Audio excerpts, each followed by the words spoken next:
tratar nessa noite, eu não acredito que vou me demorar esse tempo todo até 9h15 não, viu? É muito tempo. Mas nós iremos trazer algumas coisas, algumas informações básicas. Na verdade, nós preparamos também uma mensagem para os irmãos, visto que nós, de fato, irmãos, não somos herdeiros da reforma, nós os pentecostais. Acredito que aqui grande parte é pentecostal. Nós reverenciamos esse movimento, essa data histórica, esses 500 anos, porque acreditamos que até nós chegou até nós esse legado da reforma como uma forma, um movimento, uma tentativa de retorno também às origens do Novo Testamento, ao padrão da vida de Cristo e da doutrina dos apóstolos. Então, quero dizer bem claro para os irmãos, com toda honestidade do meu coração, que me sinto muito bem estar aqui e de falar sobre esse assunto, porém deixando bem claro que, na verdade, os herdeiros desse movimento protestante são as igrejas protestantes. E nós temos muito orgulho da nossa herança pentecostal, temos muito orgulho de fazermos parte do cristianismo como essa terceira força dentro do cristianismo, essa terceira vertente cristã que é o pentecostalismo, né? O cristianismo é dividido entre católicos, protestantes e pentecostais em suas ramificações, seus segmentos e até suas seitas, seus movimentos com erros teológicos ou heresias, enfim, tudo isso compõe o que nós conhecemos como a religião cristã. Meus queridos, Cristo não é o fundador do cristianismo. Porém, sem Cristo não haveria o cristianismo. Cristo, então, ele é o fundamento do cristianismo. Sem Cristo não haveria o que nós conhecemos como religião cristã. Logo, a religião, enquanto movimento institucional, histórico, é uma ação humana. O cristianismo, enquanto religião, é um movimento criado pelos seguidores de Cristo.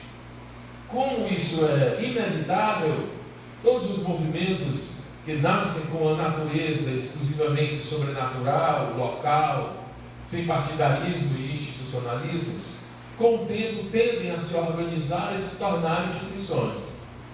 Assim aconteceu com o cristianismo. O primeiro ano da cristandade é visto pelos cristãos, é visto pelos estudiosos do cristianismo, pelos teólogos e historiadores da religião cristã, como a base do cristianismo e o momento em que a igreja viveu o seu período mais, vamos dizer assim, significativo em termos de pureza, em termos de concentração, unidade, em termos de querigma, carisma e coinonia. É isso que caracterizava a igreja do livro de Atos Apóstolos. A mensagem cristã fundamentada em Cristo, na sua obra, sua encarnação, seu ensino, sua morte e ressurreição. A doutrina apostólica na qual a igreja perseverava, a constante luta da igreja em divulgar o Evangelho, em viver o Evangelho a partir do padrão de Cristo, do padrão dos apóstolos, estabeleceu no primeiro século uma igreja que ainda hoje se torna um modelo, que ainda hoje se torna um padrão, que ainda hoje se torna a referência, um paradigma. É para aquela igreja que nós constantemente olhamos, é para aquela igreja que constantemente nós nos espelhamos, e para ela também tentamos retornar a partir de diversos movimentos históricos que ainda hoje acontecem, através de muitas tentativas de resgatar princípios do ensino da vida de Jesus, do ensino da vida dos apóstolos e do exemplo daquela igreja do livro de Atos dos Apóstolos.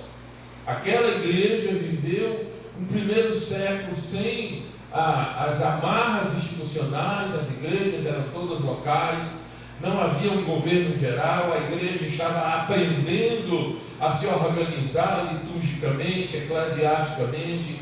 Ela, diga-se de passagem, teve o privilégio de ter um grande doutrinador na pessoa de Paulo, de ter um grupo, um colegiado de apóstolos que estavam prontos a ir até os confins da terra, como de fato o livro de Atos Apóstolos é organizado a partir do capítulo 1, versículo 8, que a igreja iria ser testemunho de Jesus desde Jerusalém, Judéia, Samaria e até os confins da terra. Quando termina o capítulo 28 do livro de Atos dos Apóstolos, a igreja cumpre essa tarefa. Lucas quis mostrar que a igreja conseguiu começar em Jerusalém, alcançar a Judéia, romper as barreiras de discriminações raciais e preconceitos sociais, indo até os samaritanos e depois sendo forçada a aceitar os gentios, porque a igreja não ainda compreendia a princípio. Até o capítulo 15 de Atos, nós vemos a igreja com uma séria dificuldade de entender que a revelação de Deus, que o Evangelho não veio para o povo, exclusivamente o povo de Israel, mas era para todas as nações, a bênção de Abraão iria então se cumprir, onde todas as famílias serão benditas a partir da semente de Abraão, que não é Isaac, diz Paulo aos Romanos, que é Cristo. E a fé no Senhor Jesus Cristo traz a justificação e a vida, a salvação pela graça a todos os homens, a salvação estendida a todos os homens como distinto, porque a graça de Deus se manifesta trazendo salvação a todos os homens. Então nós vivemos esse primeiro século, observamos esse primeiro século de maneira muito agradável, admirável. Diante dos nossos olhos nós vemos uma igreja vibrante, vemos uma igreja crescendo, vemos uma igreja estabelecendo seus fundamentos, vemos uma igreja sendo o baluarte, coluna da verdade, vemos uma igreja que se espelha em Jesus, que se espelha naquele que diz: sede meus imitadores, como eu também sou de Cristo. Vemos uma igreja que combate imediatamente os movimentos hereges e as desordens teológicas ou doutrinárias que surgem na igreja através de epístolas pastorais, através da correção de erros doutrinários, através da correção de visões particulares. Então, temos uma igreja até o primeiro século, até o ano 100, temos essa igreja que torna-se um padrão, que torna-se um modelo.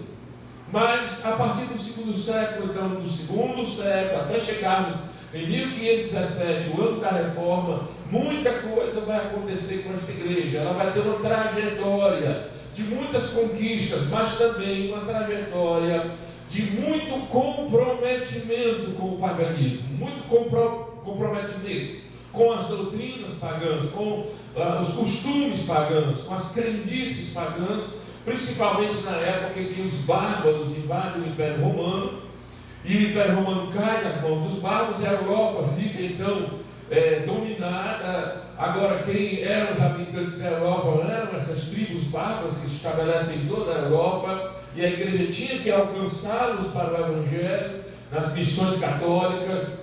Esses bárbaros se convertem em grande quantidade, são conversões em massa, e eles vêm para o cristianismo trazendo consigo toda uma bagagem de amuletos, sinais sagrais, rituais, festas, e uma série de coisas que advinham do mundo deles, das tradições deles, das crendices deles, e a igreja tenta se adaptar a eles, e para não perdê-los, vai adaptando as suas doutrinas, as crendices, e criando assim uma série de doutrinas estranhas ao comportamento e à vida cristã. Doutrinas como a transubstanciação, o purgatório, a infalibilidade papal, as indulgências, a idolatria, a intermediação dos santos, a adoração e culto, veneração a santos e imagens, os relicários. Os relicários eram uma coisa muito interessante. Descobriram as relíquias e a cada igreja tinha um relicário. O que era o relicário? As igrejas, o chicote que chicoteou Jesus, encontraram. Na igreja colocavam o chicote no lugar e as procissões eram enormes, 2.000, 5, 20 mil pessoas para tocar no chicote. Aleluia. Mas antes de tocar no chicote tinha um gasofilaço, tinha que deixar ao pé. Aí depois que tocava no chicote, era curado, o filho que estava endemoniado ficava liberto na hora.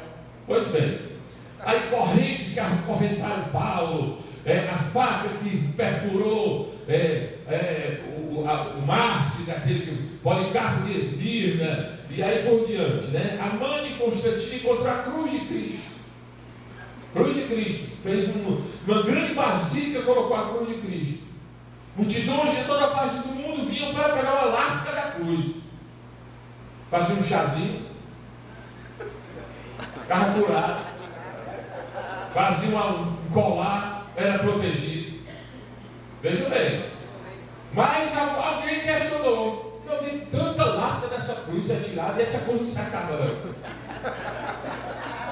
Mas aí a igreja tinha uma resposta. Era a cruz de Cristo, ela se regenera. Ela se regenera. Será a cruz de Cristo? Ela se regenerava. Então vocês estão observando que nesse período, principalmente na Baixa Idade Média, entre o ano 800 e 1300, a igreja cria, ela estabelece, depois dos 7 concílios ecumênicos, que as decisões dos primeiros 7 concílios ecumênicos são decisões de grande importância, são dogmas de grande importância para nós, como a união hipostática de Jesus com Deus, do credo de Nicéia, o Espírito Santo ser igual a Deus em outro concílio, e enfim, as decisões dos 7 concílios trazem doutrinas fundamentais, mas depois, nem sequer houve mais concílios que reuniam todos os bispos de toda parte do mundo, diversos concílios e sínodos e reuniões papais, encíclicas foram criadas, e diversas doutrinas estranhas foram criadas para acomodar a igreja em uma posição de autoridade sobre o mundo. Na verdade, a pretensão da igreja era governar o mundo como senhora do mundo. Na verdade, Deus não criou, estabeleceu, edificou a igreja para ela ser senhora do Estado, para ela ser a dona o governante do mundo e exercendo, inclusive, o árbitro sobre o pensamento e a consciência dos homens, como a igreja faz no apogeu do papado de 1090 a 1290, com o surgimento e o Debrando, o primeiro, o maior de todos os papas, que é o Papa Bonifácio VII. Ele subjugou os reis da época. Depois dele também foram 200 anos, aliás, de domínio da igreja no mundo, que é o período das cruzadas, o surgimento do escolasticismo, período de grandes homens também, como Tomás de Aquino, Anselmo, Johannes Couto, Pedro Valdo, Abelardo e por aí vai. Certo? Nesse período, depois da igreja já ter mais de 1000 anos de existência, ela encontra-se no mundo como uma senhora cruel, dominante, alienadora, que levava os homens a obedecê-la porque as suas consciências eram tomadas, aprisionadas pelo terror de uma ameaça, de uma destruição no fogo do inferno. Uma igreja que amedrontava, era uma igreja que patrocinava a ignorância, foi uma igreja que nesse período ela martirizou os santos e exaltou os mais vis pecadores vestidos de estola e de golas clericais, os papas. Na verdade, santos foram vistos como demônios e os endemoniados vistos como santos. Essa é uma realidade real, é uma realidade crua e é uma realidade da Idade Média. E é a igreja. Muitas pessoas ficam naquela: quem veio primeiro aí, os protestantes ou os católicos? Aí os católicos: nós viemos primeiro. Na verdade, irmão, a igreja, desde o ano 150, se intitula católica. Na verdade, ela se institucionaliza. No segundo século, ela enfrenta uma crise tão grande com a morte dos apóstolos, o surgimento de heresias e movimentos filosóficos, a desordem que existia no culto por causa de muitos pagãos que vinham, que ela teve que criar algumas doutrinas importantes. A sucessão apostólica, ela teve que criar um credo, foi o credo apostólico, ela teve que oficializar princípios para a canonização do Novo Testamento e ela teve que se institucionalizar, criando assim uma organização chamada católica. Então a igreja já no segundo século era chamada Igreja Apostólica Católica. Católica quer dizer universal. A igreja mais certa do mundo é a Igreja Universal do Reino de Deus.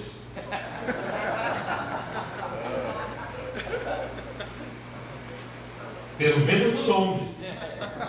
Pelo menos no nome. A igreja católica é a igreja do Reino de Deus. Ela já era assim, católica. A questão é depois da conversão de Constantino ao cristianismo e o Edito de Milão em 303, que tirava o cristianismo da legalidade, Constantino começou um programa de patrocinar a igreja, favorecer a igreja. Então ele isentou do serviço de servir o exército quem fosse ministro, patrocinava quem quisesse ser ministro com uma renda de uns 10 salários mínimos por mês. Não pagava imposto. Quem é que não queria ser agora um pastor? Todo mundo queria ser pastor, o governo patrocinava, não precisava ser o exército, nem pagava imposto. Então surgiu a simonia, a compra, a negociação do sagrado. Essa palavra vem de Simão, o mago, aquele que tentou comprar de Pedro e de João aquele poder, quando vive eles orando, o Espírito Santo descer. A igreja começa a adotar essas práticas, e eu estou fazendo isso aqui, é uma introdução para poder a gente chegar na reforma. Nós temos que entender por que a reforma aconteceu. Eu sei que vocês já ouviram isso aí, e já sabem até mais do que eu, mas é uma questão didática, né? É só para refrescar assim, a mentalidade dos irmãos, não é? Na Cidade Média acontece muita coisa, mas só tem isso. Só tem esse caos, essa desordem, esse abraço ao paganismo, essa adesão a costumes. Não, irmão.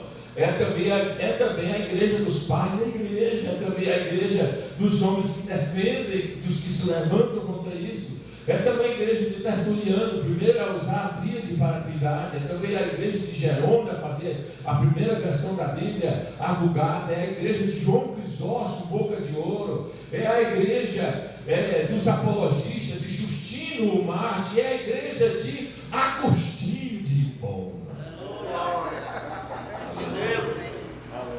É a igreja do nosso pai da teologia, né? Do Agostinho de Hipona, o homem que faz toda a diferença entre Paulo e Lutero. Não tem nem nome da envergadura espiritual de Agostinho. Agostinho é a referência. Enquanto estava vivo, mantinha a cultura clássica viva, e ao morrer lança todos os fundamentos para a teologia medieval. É o homem que estava ali, que conseguiu permanecer na cultura clássica, mas conseguiu lançar os fundamentos para que na Idade Média se pensasse sobre as cartas, se pensasse sobre o pecado, a depravação total da raça humana, compreendesse a graça, harmonizasse com o livre-arbítrio e, acima de tudo, vivesse como cidadão da cidade de Deus. Na primeira filosofia da história, a Civitai Dei, onde ele mostra que no mundo existe a cidade de Deus, a cidade dos homens, e existem homens que moram na cidade dos homens, mas pertencem à cidade de Deus. Que um dia isso irá se concretizar, né? Em um futuro glorioso em que o rei governará sobre todas essas cidades, julgando os ímpios e os justos se regozijando eternamente com o seu rei, com o seu Senhor. Certo? Temos as missões católicas de Bonifácio, Columba, Patrício. Nós temos muita coisa boa. Os monges que mantêm viva a esperança, a literatura, os manuscritos, a educação. Por fim, dentro da instituição rolava uma coisa, vamos usar essa expressão assim, por fora corriam os crentes. Isso é muito significativo, viu, irmãos? Muito significativo. A história mostra que sempre, quando ela se torna tão institucional a ponto de achar que é a senhora, um grupo começa a sair assim por fora, assim, sabe? Opa, esse caminho aqui não dá para mim não. Aí aquele grupo começa a sair, aí tem os valdenses, os cataristas, os patroprucianos. Ixi, quem são esses? E já era peteca. Muito obrigado, pastor Danilo aí, professor. Nessa época surgiram aqueles movimentos que não se conformavam com aquilo, não acreditavam ser isto a igreja. A igreja, irmão, sempre estará viva através de um movimento que não é sectário, de um movimento que não é racionário, mas um movimento que é remanescente. É uma doutrina bíblica, vem desde Gênesis. uma linhagem sempre fiel, Deus vai permanecer e preservar na terra. Esses levantarão sempre os bastiões, eles estarão sempre com a bandeira do Evangelho na mão, viu, irmão? Pois bem, mas ao chegarmos lá no final do século XV, encontramos um mundo que está em uma ebulição muito grande, é um mundo que está fervendo, é um caldeirão, é uma panela enorme fervendo e pronto para explodir, porque as mudanças eram inquestionavelmente necessárias e inevitáveis. O mundo já não conseguia viver aquele período da Idade Média, o período de impérios, o período de escravidão, o período de ignorância, o período de pobreza. A Idade Média é um período onde as cidades são abandonadas. Roma possuía quase 1 milhão de habitantes. Na Idade Média ela chega a ter 40 mil só. As cidades são abandonadas, as pessoas vão para o campo. Com Carlos Magno, o rei Franco, surge um sistema feudal. Então cada senhor tinha seu pequeno exército, seu castelo, os feudos. Todo mundo era agricultor. Quem nascia pobre ia morrer pobre. Era assim que era. Mas no período das cruzadas, aquelas 8 cruzadas que foram tentativas de tirar Jerusalém das mãos dos infiéis muçulmanos, muita gente enriqueceu com o comércio do Oriente. Muita gente. E surgiu então no mundo uma classe intermediária entre nobres e plebeus. Surgiram os burgueses. Os burgueses forçaram uma mudança social muito grande. As nações não queriam mais estar debaixo de um império, então surgem as nações chamadas Estados, que é o princípio que hoje chamamos de países.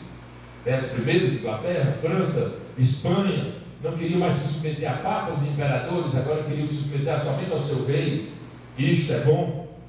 Também quando vai surgindo esse limiar do século XVI, a igreja havia sofrido a influência de 3 homens importantíssimos: João Euclides, João Rus e Jerônimo Savonarola.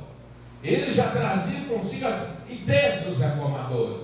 Eles já reivindicavam a autoridade da Escritura como única norma de regra e fé e prática para a cristandade. Eles já defendiam que o Papa não tinha autoridade sobre a igreja, nem poderia perdoar pecados através de suas indulgências.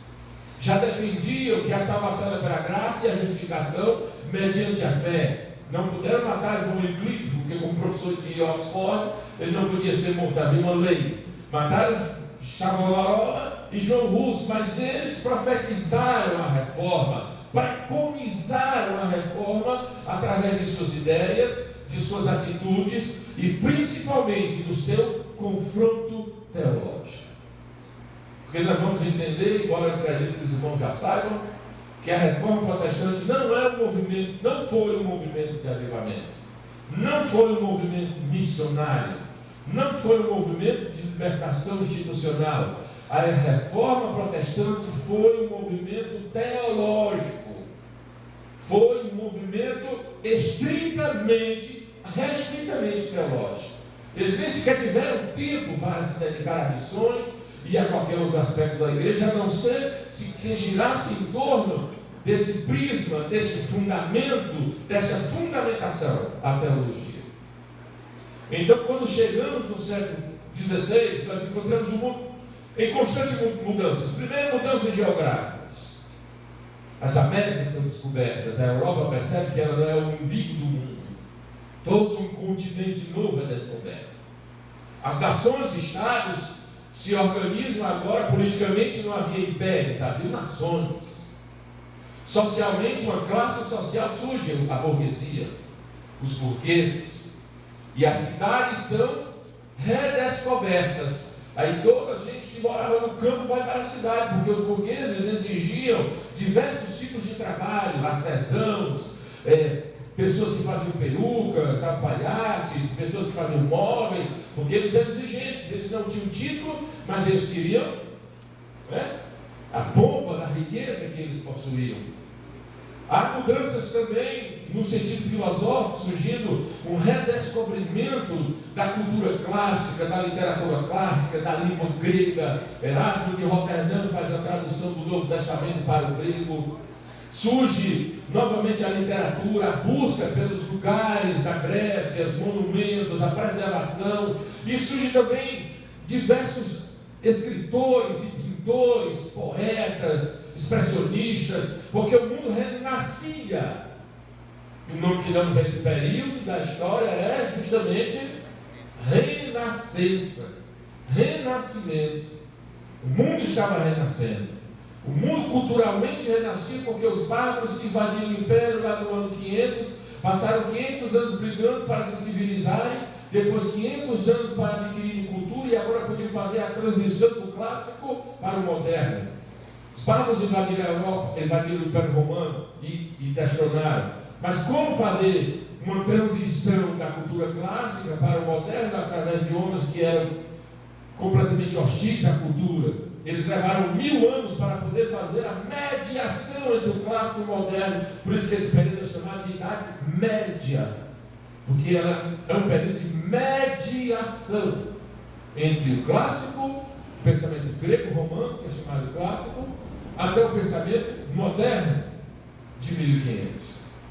Pois bem, quando chegamos em 1500, encontramos então o mundo com todas essas mudanças, as mudanças de toda a natureza, geográfica, como nós já vimos, políticas,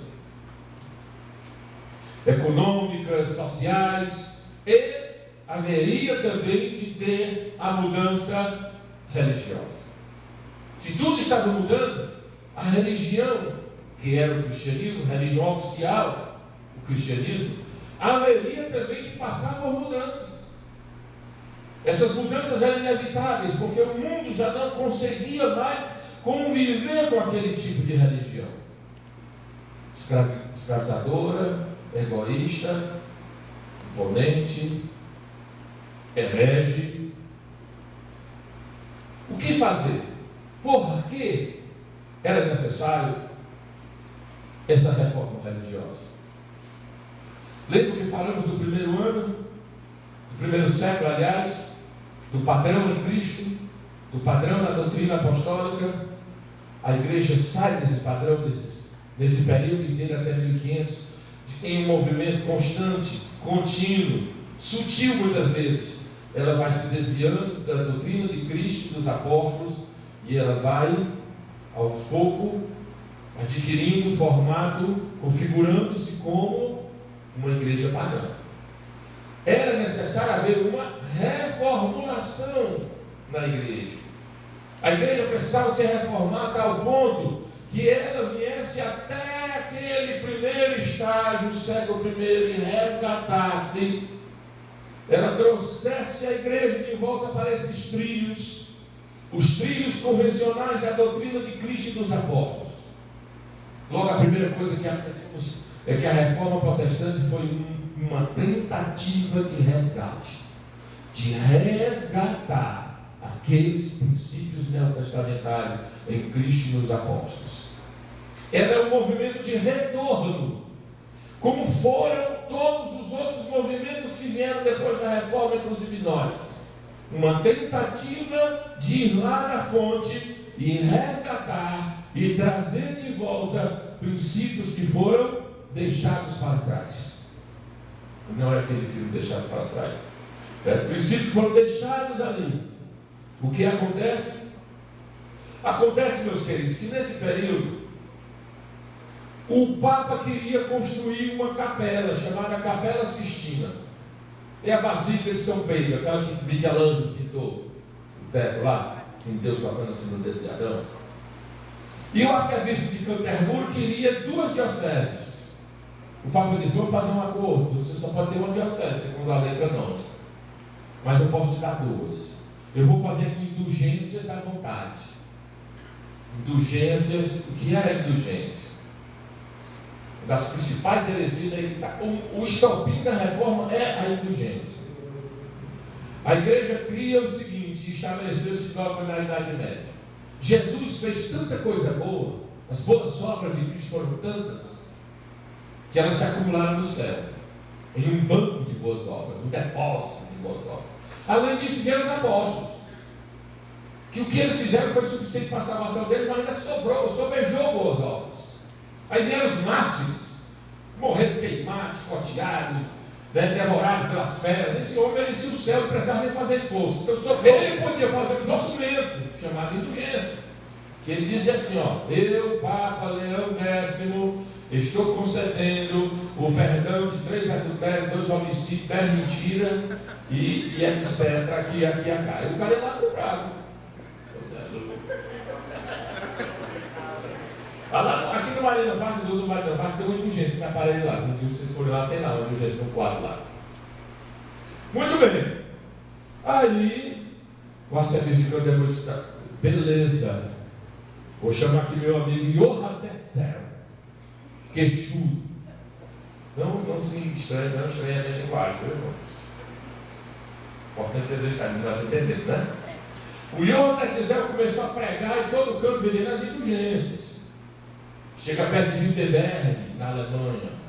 Só que em Wittenberg vivia um monge agostiniano, chamado Martinho Lutero, que há muito se incomodava com aquela forma da igreja viver, favorecido pelo leitor da Saxônia, Frederico, que era seu amigo pessoal, e grande ardor e zelo, começou a estudar a epístola de Paulo aos Romanos. Fundamental, Romanos é fundamental na história, sempre esteve presente em Paulo como seu principal legado teológico na conversão de Agostinho, na reforma protestante, mais na frente com Barth, até chegar até nós. Romanos é básico na teologia. Lutero já estava convencido de toda a realidade bíblica de que papas não tinham poderes para perdoar pecados, e que ninguém era salvo por obras, ninguém era justificado por boas obras. Só que o Johann Tetzel começou a pregar nos arredores de Wittenberg, dizendo, olha, eu quero dizer para vocês que Deus concedeu todo o seu poder à Papa. Todo o seu poder à Papa. E se vocês tiverem só uma roupa do corpo, tirem e vendam e comprem as indulgências. Na hora que vocês lançam a moeda, que ela cai aqui no gasofilácio, já pula uma pessoa do purgatório para o inferno na hora. Então eu vou dizer agora para vocês, o Johann Tetzel, ele era eloquente, convincente, retórico. Cumpre as indulgências que eu digo para vocês, os pecados que vocês estão cometendo e aqueles que vocês querem cometer, vão ser perdoados. Era uma oferta tentadora, né? Eu quero pagar por 3 adultérios, mas quero deixar já 3 pagas ainda. Eu matei 2 homens, mas estou pensando em matar mais 3. Bora pagar logo aqui. Eu ficar com a consciência tranquila e matar direitinho sem ter o peso da consciência. Foi mais ou menos por aí. Quando Lutero toma conhecimento disso, aí meu irmão vai mudar. Enche o cálice mesmo de Lutero, ele escreve as suas 95 teses. A maioria delas confronta a autoridade papal e batem de frente com as indulgências. Eu só sei que naquele dia, do 31 de outubro de 1517, Lutero vai lá, coloca na capela, na porta da capela de Wittenberg, essas 95 teses começam que hoje nós estamos celebrando. A reforma protestante. Ela foi esse retorno. Lutero não queria dividir a igreja, começar um novo movimento, ele queria que a igreja voltasse, mas não tinha mais como voltar. Ela já tinha se envolvido demais. Ela já tinha mergulhado demais, ela já tinha abraçado demais o paganismo. Então Lutero foi forçado a começar a igreja reformada na Alemanha. Pois a reforma, quando começou, ela não tinha nenhuma característica denominacional. O movimento denominacional é um movimento moderno da colonização dos Estados Unidos, é outra história. As igrejas reformadas, todas elas eram estatais. A igreja reformada da Alemanha, a igreja reformada da Suíça, a igreja reformada da Holanda, a igreja reformada da Escócia, a igreja reformada da Inglaterra. Ela tinha essa natureza, ela não se denominava como hoje, presbiteriano, batista, Assembleia de Deus, não. Era a igreja reformada de tal nação. Inclusive, se surgisse outro movimento, essa própria igreja reformada perseguiria, como perseguiu, por achar que era uma ameaça à sua estrutura. A instituição é uma coisa complicada da gente lidar. Muito complicado.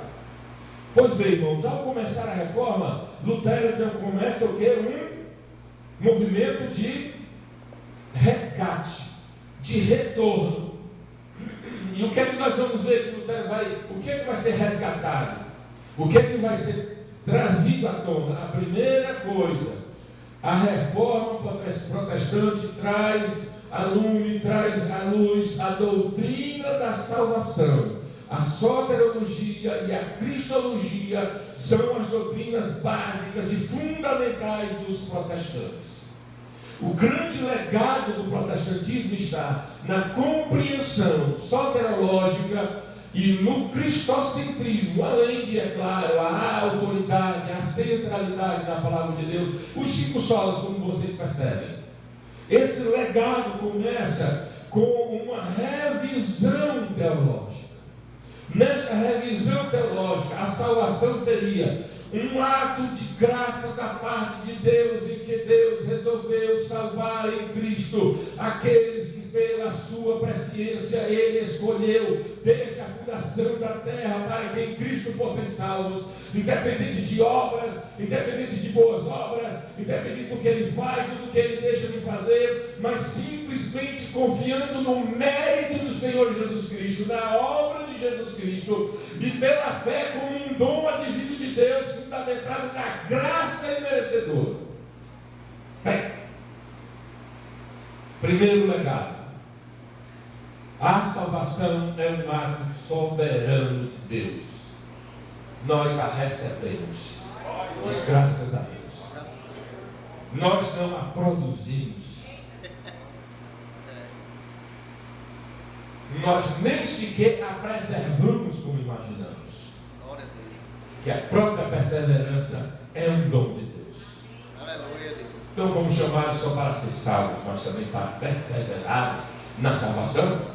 Como diz o escritor dos Hebreus, lá no capítulo 10, nos versículos finais, ele diz: o meu justo pela sua fé viverá.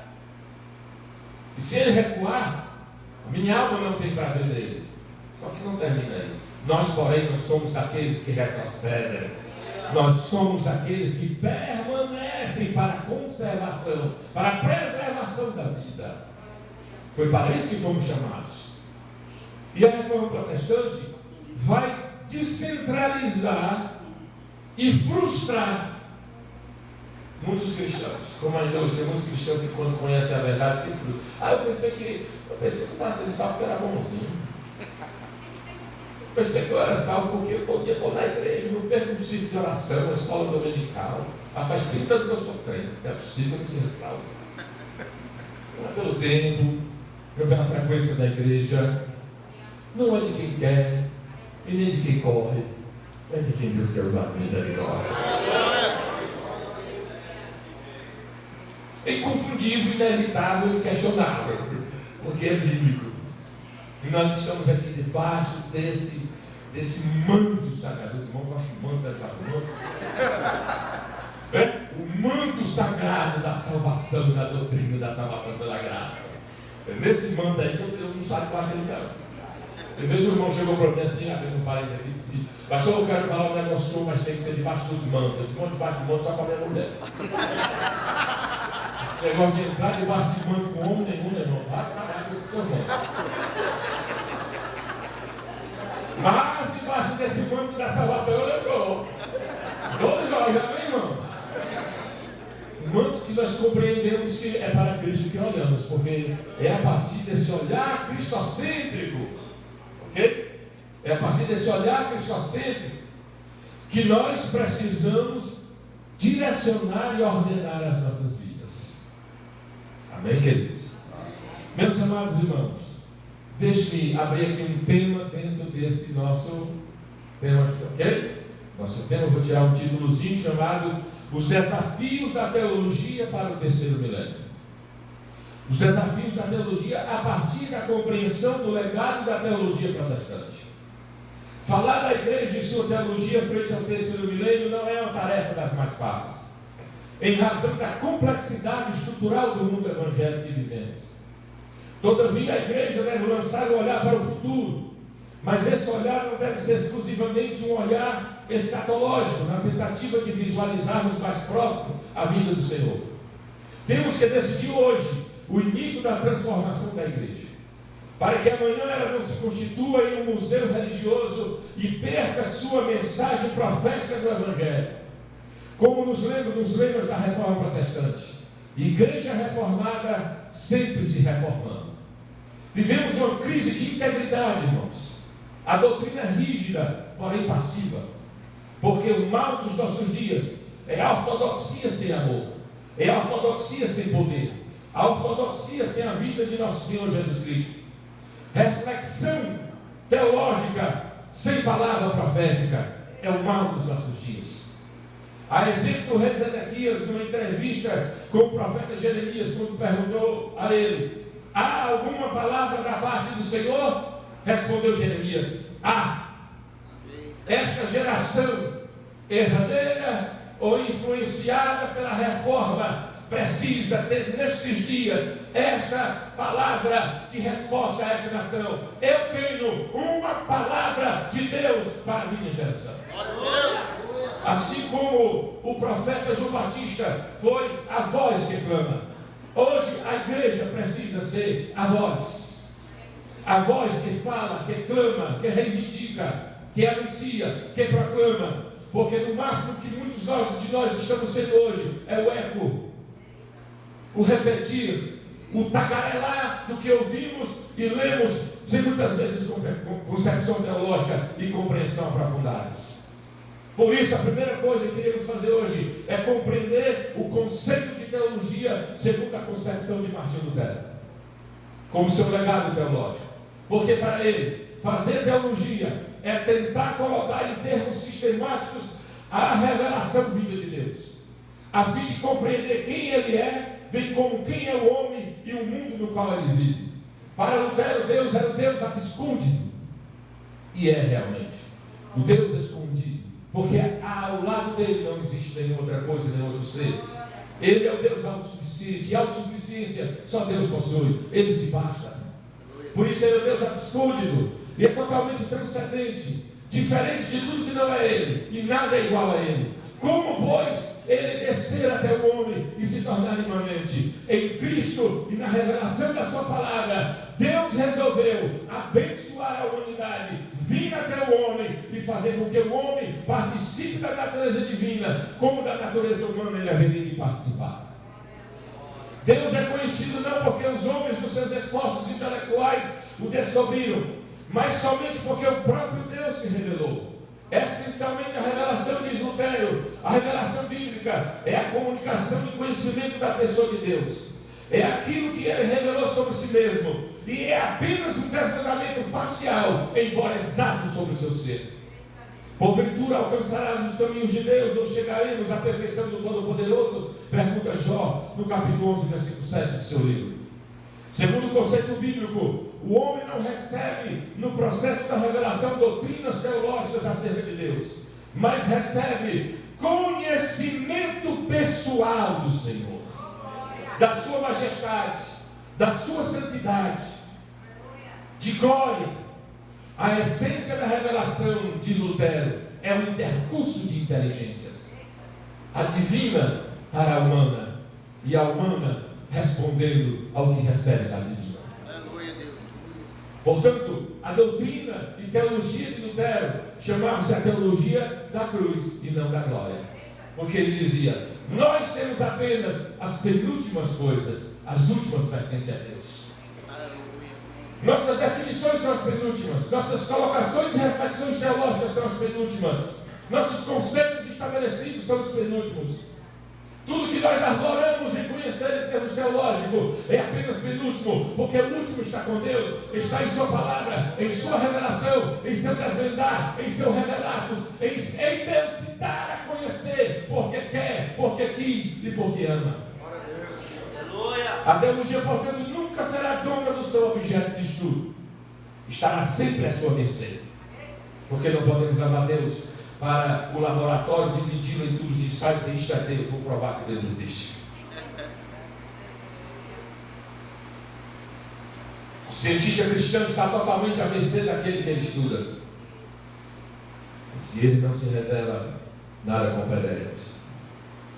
Em nossa compreensão, a reivindicação teológica ou a reivindicação do teólogo de conhecer Deus, depende da vontade e ação daquele que é conhecido. Conquanto o nosso conhecimento de Deus seja enfaticamente humano, em suas condições, sua origem reside na revelação de Deus. Deus é conhecido, porque na criação e na redenção, sua vontade e ação de abençoar revela a humanidade como fundamento e o alvo do mundo.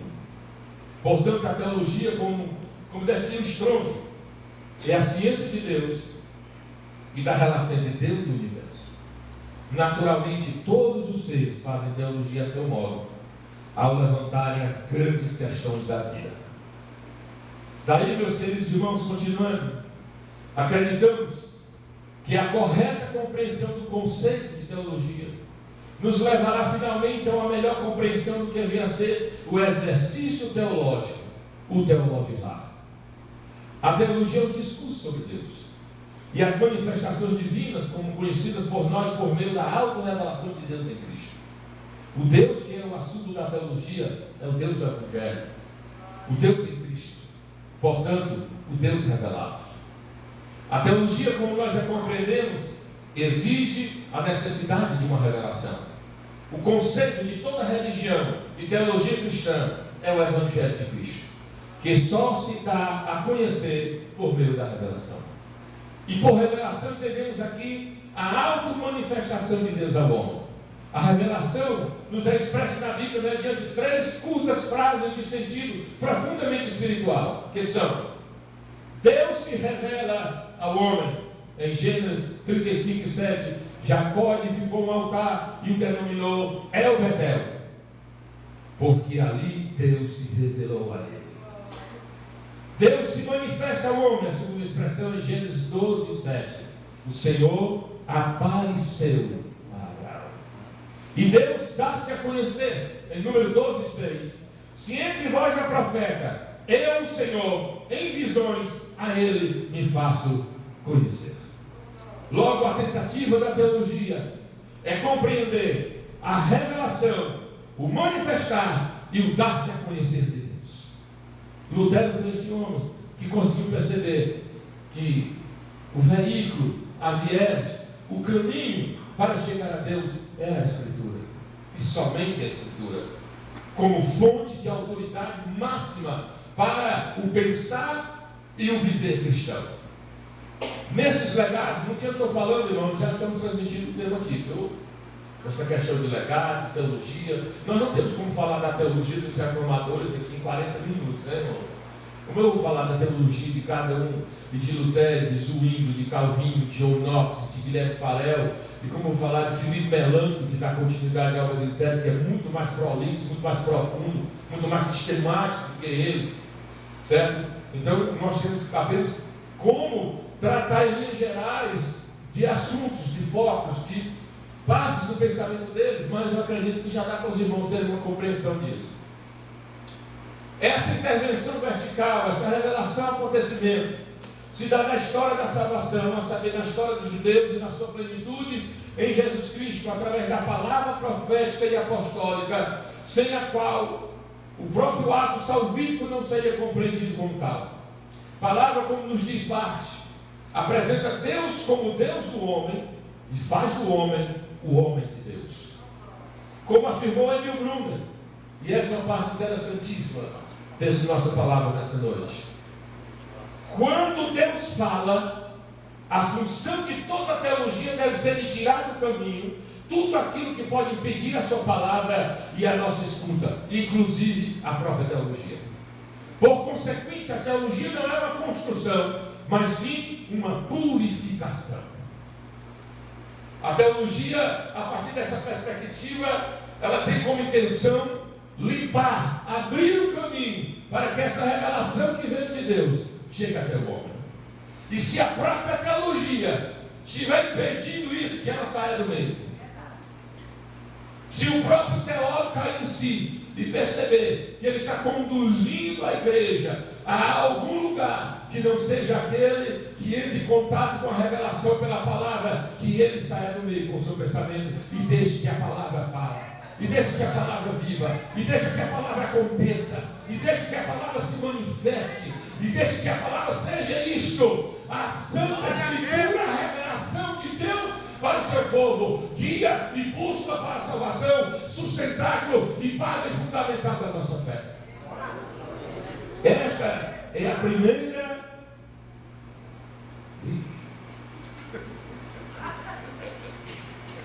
Eu pensei que estava cedo.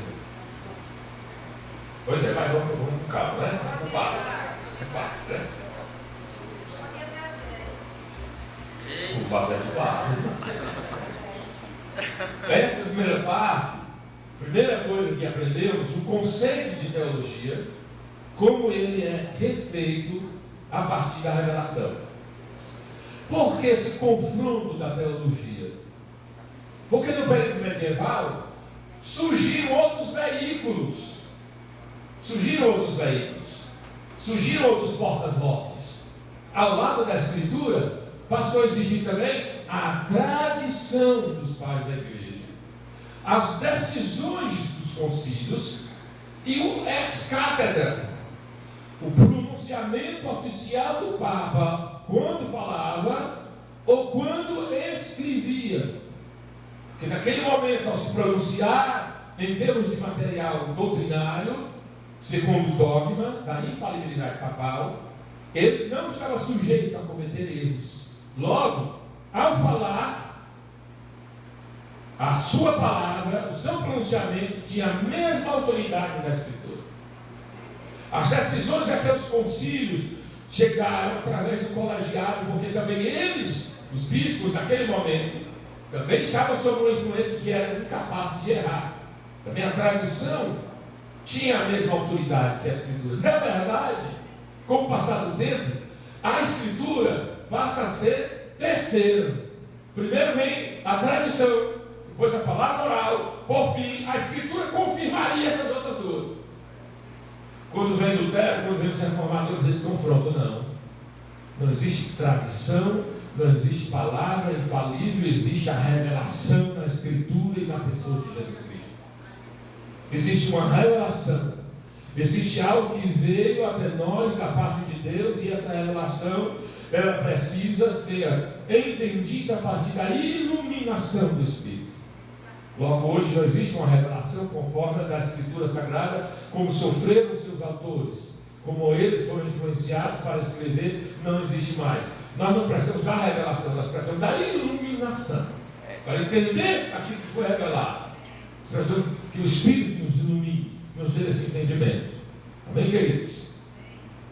Continuando, nesse nosso desafio para a teologia do terceiro milênio, nós precisamos resgatar a teologia da palavra, porque esse é um dos grandes legados dos reformadores, a teologia da palavra.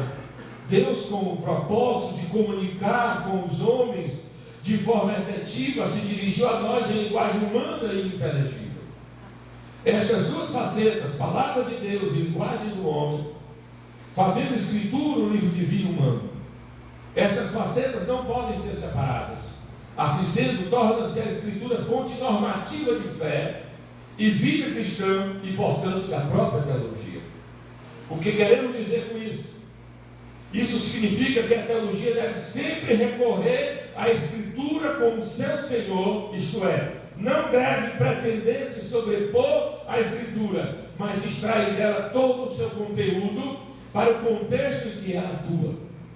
A teologia traz o texto ao contexto, tornando sempre o texto como norma, ocupando sempre uma posição inferior à Escritura. Nesse plano, a teologia é a reflexão sobre a Escritura, parte dela, volta a ela e por ela é julgada. É só a Escritura.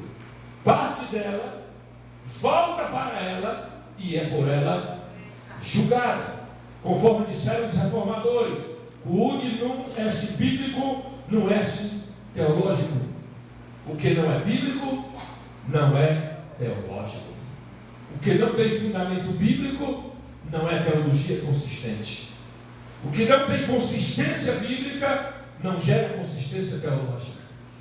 O que não tem base na Escritura, o que não pode ser comprovado na Escritura, o que não pode ser experimentado pela Escritura, não pode servir como referência para as nossas intenções intelectuais, reflexões teológicas e vivência cristã. É a Escritura, é a palavra, é a revelação primária, que é a Escritura Sagrada. É nela que devemos nos guiar, é nela que devemos nos sustentar, é nela que nós devemos, é para ela que devemos sempre sermos dirigidos, é dela que devemos extrair todo o material, toda a fonte primária e a matéria-prima para a formulação de nossa teologia.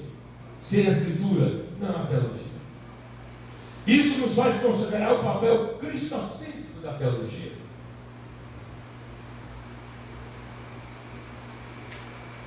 Que é outra coisa importantíssima do legado do pensamento dos reformadores, essa centralização na pessoa de Cristo. Esta imagem, figura, não apenas simbólica, referencial, paradigmática, a pessoa de Jesus Cristo, mas a pessoa com quem convivemos, a pessoa com quem nos relacionamos, a pessoa com quem nós mantemos uma relação pessoal. A grande diferença da religião cristã sobre as demais religiões é que ela advoga uma relação pessoal com o seu Deus. É a única que tem a coragem de dizer isso. Nós convivemos, nós somos amigos do nosso Deus. Nós somos vistos com Ele não só como filhos, mas como amigos e como irmãos. Nós comungamos com Ele. Todas as religiões estabelecem uma relação impessoal. O Deus está longe, o fiel está aqui, ele presta homenagem, ele reverencia, ele participa de rituais, ele faz meditações transcendentais, ele participa de transmigrações da alma, ele tenta alcançar o nirvana, ele tenta alcançar o estado de luz perfeita, mas nós já dizemos, nós somos a luz da terra, nós somos o sal do mundo, nós somos a luz, Cristo já está em nós, eu já convivo com Ele, já converso com Ele, já comungo com Ele, eu vou até Ele pelo seu sangue, vou até o Pai, peço perdão pelo seu sacrifício, pela obra que Ele realizou por mim. O teólogo cristão deve sempre ter em mente toda a revelação em sentido global desde a criação, que ela efetuou-se através de Jesus Cristo.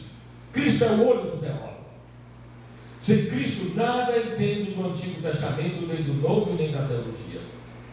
Parafraseando Lutero, teológico é tudo aquilo que se refere a Cristo e lhe promove.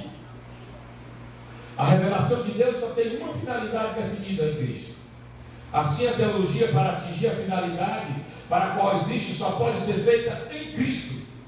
Esquecer o papel cristocêntrico da teologia é condená-la a uma diluição em filosofias humanas ou sem meras questões, ou apenas a meras questões éticas. Para Barthes, novamente citando o teólogo da Basileia, a teologia parte de Deus e através de Jesus Cristo desce até o homem. Portanto, a função primária da teologia é falar de Deus, falando de Jesus Cristo, como a sua palavra criadora, redentora e reveladora. A cristologia deve ocupar todo o espaço na teologia, na dogmática, e a dogmática deve ser fundamentalmente uma cristologia, porque ele é a chave de interpretação. Nele estão escondidos todas as riquezas e os tesouros da sabedoria de Deus. Em Cristo. Nele tudo se completa. Tudo nele se move, existe, respira, como diz Paulo na pregação, nele existimos, nele nos movemos, nele respiramos, porque ele é antes de todas as coisas foram criadas por ele, as dos céus e da terra, quer sejam visíveis e invisíveis, tronos, potestades, principados, tudo foi criado por ele, e sem ele nada do que existe se fez. Ele é antes de todas as coisas, e todas as coisas existem por causa dele. Ele é o fundamento. Ele é o fundamento de tudo. Nele entendemos o Pai e o Espírito Santo. Nele entendemos que todas as coisas foram criadas pelo poder da sua palavra. Nele entendemos o que é a luz perfeita e inacessível de Deus. Nele entendemos o que é a paternidade de Deus. Nele entendemos o que é a filiação e a adoção. Nele entendemos o que é o perdão e a justificação. Nele entendemos o que é o amor e a graça de Deus. Nele entendemos a incoerência, a incompreensão absurda do mistério da piedade, aquele que se manifestou em carne, que foi visto no mundo, que foi pregado aos gentios, visto pelos anjos, foi justificado em espírito e recebido acima da glória. Nele nós compreendemos estas coisas. Logo, teologia sem uma cristologia como fundamento dogmático não é uma teologia nem reformada e nem que se vale a pena seguir. Bem, queridos? Certo? Tudo bem? Está dando para os irmãos para aprender algumas coisas. O filho já está até querendo pregar, né, irmãos? Mas, falarmos do legado protestante, sim, levantarmos as questões da Escritura, da graça, da salvação, da revelação em Cristo Jesus, seria não falarmos de absolutamente nada. Ao mesmo tempo, trazermos a lume todo o legado dos reformadores, nós teríamos que falar do Deus a desconto do Lutero, teríamos que falar da imparcialidade de Zwingli com relação aos conflitos bélicos, teríamos que falar do governo representativo em João Calvino, de como John Knox adota esse governo e funda a igreja presbiteriana, falarmos de todo o pensamento calvinista, de toda a soberania da graça e da eleição e predestinação, falarmos também do eclesiasticismo do Filipe Melanchthon e falarmos do escolasticismo protestante do Melanchthon, que vem depois de Lutero. Então nós não temos tempo de tratar de todas essas coisas. E até acredito que iria dar uma ausência na cabeça dos irmãos, levemente, mas já. Né? Então eu creio que nessa noite nós podemos aprender algumas coisas, certo? Primeiro, a igreja está fundamentada em Cristo, na doutrina dos apóstolos. E o Novo Testamento, 100 primeiros anos, 70 primeiros anos da igreja ainda tornaram-se e ainda são a referência. É para lá que sempre queremos retornar. Porque lá nós vemos uma igreja em que todos havia abundante graça, em que era uma mente e o coração do povo, que todos eram cheios do Espírito Santo. Era uma igreja que vivia plenamente o querigma, porque todos pregavam, não era a exclusividade de pregar, era do evangelista, de fulano, de botano, e todos saíam pregando, e todos se sentiam sacerdotes, como é um dos princípios, né, do protestantismo, o sacerdócio universal do cristão. Lá cada cristão exercia seu papel como sacerdote. O sacerdócio universal do cristão era muito bem visto no livro de Atos Apóstolos, no primeiro século da história da igreja. Então todo movimento que vem depois disso é um retorno, é uma tentativa de resgatar o que está ali. A reforma foi o maior e primeiro de todos esses grandes movimentos. Mas depois da reforma, até conjuntamente com ela, vieram os anabatistas, depois vieram os puritanos, vieram os pietistas, que começam as obras modernas de missões, os quáqueres na Inglaterra com suas obras filantrópicas, até surgir João Wesley com o movimento wesleyano, metodista, o Clube dos Santos lá em Oxford, até chegar aos movimentos de santidade do século XIX e o pentecostalismo como movimento de retorno também. Embora não sejamos exatamente esse herdeiro da reforma, também não existiríamos se os reformadores não tivessem começado tudo que eles começaram. Por isso estamos aqui celebrando esses 500 anos. E como não poderia deixar de falar sobre isso, como bom pentecostal, vou encerrar. Aleluia. Vou encerrar aqui com o nosso legado. A ação do Espírito Santo tem importância fundamental dentro da revelação divina centralizada em Cristo. Logo, é a teologia do Espírito. Ela também é um legado da reforma. Porque a reforma também compreendia que para entendermos todo esse ato revelados de Deus, a Escritura, Cristo, a salvação pela graça, a justificação pela fé, nós precisamos desse mestre, amigo, consolador e iluminador das nossas compreensões, o Espírito Santo. É Ele que orienta da vida a atividade teológica da igreja. Ele é, como diz certo teólogo, o ar fresco que perpassa todo o labor teológico, impedindo que a teologia estanque. Elemento vitalizante que faz da teologia viva e relevante. De que modo ele faz isso? Ele faz, em primeiro lugar, quando em determinado momento histórico concretizou a palavra de Deus em forma escrita, através do teopneusta, o sopro de Deus, a revelação de Deus, toda a escritura divinamente inspirada, e proveitosa para ensinar, corrigir, exortar, redarguir, para que o homem de Deus seja perfeito e perfeitamente habilitado para toda boa obra. Ele faz, em segundo lugar, em toda a história da igreja, assistir os fiéis e a dar a estes condições para crer e compreender os mistérios inesgotáveis de Deus na sua reflexão sobre os dados da Escritura. No uso concreto, entende-se teologia como uma aptidão ou capacidade prática implantada no homem pelo Espírito Santo. Em primeiro lugar, é uma capacidade espiritual que pressupõe a fé pessoal do teólogo. Em segundo lugar, significa também que não deve o teólogo imiscuir na teologia pensamentos humanos, mas extrair suas conclusões e ensinamentos tão somente da palavra de Deus, a saber, permanecer na palavra de Cristo pelo Espírito. Em terceiro lugar, capacidade teológica envolve uma habilidade apologética. A história nos mostra que muitas das melhores exposições sobre certos pontos da fé surgiram justamente da necessidade de combater ideias errôneas e anti-escriturísticas. A polêmica sempre está presente no ministério teológico. Como a reforma, sempre a igreja, ela precisa da tensão, da congruência da incongruência. Um momento de tensão é necessário para gerar a doutrina sã. Logo, a polêmica faz parte da história do cristianismo.